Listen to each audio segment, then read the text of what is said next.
Hey there, it's Ben the waterfall guy.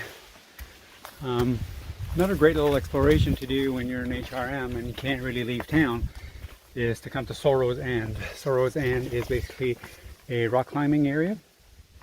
And yeah, so there's a bunch of ATV paths going in a barren, and if you don't know exactly where you're going, you might, kind of get lost for a while.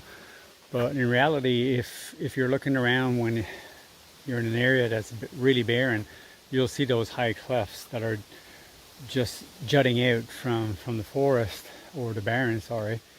As you get really close, here I'm in this little enclosed forest that's right at the base of these cliffs. That's the only forest that you'll really find. And here is how to get up. One way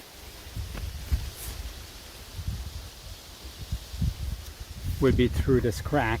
You'd have to be careful. It's not super hard, but it is a little bit exposed. If not, there's another path that takes you around.